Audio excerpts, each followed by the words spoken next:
미국의 대졸 인력이 오는 2018년까지 300만 명가량 부족해져 이민개혁을 통해 이를 해결해야 한다는 보고서가 발표됐습니다. 조지타운대 교육노동력연구소에서 최근 발표한 보고서에 따르면 2018년까지 미 경제에서 대졸 인력 2,200만 명을 충원해야 하지만 이 추세로는 미국 내 학교에서 배출되는 학사 노동 인구는 1,900만 명뿐이라 300만 명이 부족하다고 밝혔습니다.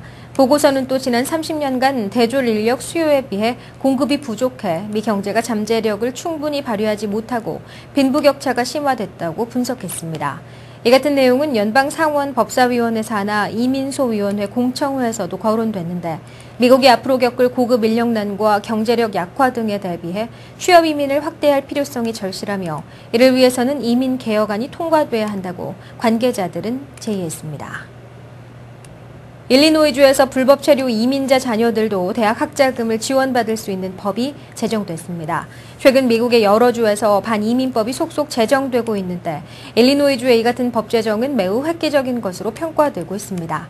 이를 시카고 언론들에 따르면 팻 퀸 일리노이주 지사는 불체자 자녀들이 개인 기부금으로 조성된 장학재단을 통해 대학 등록금을 지원받거나 주정부가 운영하는 학자금 저축 프로그램에 가입할 수 있도록 하는 법안이 최종 서명됐습니다.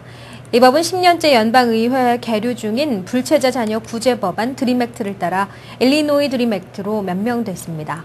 이 법은 연방 차원의 드림 액트 법안처럼 수혜자들에게 합법적 신분을 적용하지는 않고 장학기금도 세금이 아닌 개인 기부금으로 조성합니다. 일본 자민당 일부 의원들의 울릉도 방문을 위한 한국행 강행과 공항 입국 거부 등 한일 간 외교 마찰에 대해 미국 주요 언론들도 관심을 나타냈습니다. CNN 방송은 한국-일본 의원들 입국 거부라는 제목의 보도에서 이번 방문은 최근 양국 간 분쟁 이후 일본의 우익 정치인들이 항의 차원에서 시도한 것으로 받아들여지고 있다고 전했습니다. 월스트리트저널은 이번 방문은 처음부터 감정 싸움으로 전개됐다며 서울에서는 항의 시위가 이어지고 양국에서 정치적인 문제로 비화되기도 했다고 전했습니다.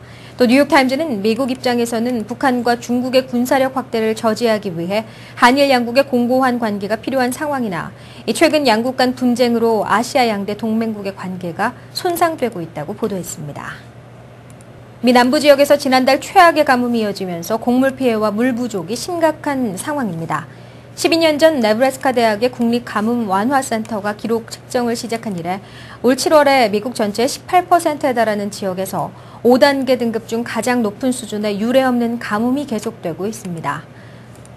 이는 성명을 내고 이례적인 가뭄으로 광범위한 지역에서 곡물과 목초지가 피해를 입었고 저수지와 개울과 우물이 있는 물이 메말라 물 부족 사태가 일어나고 있다고 설명했습니다.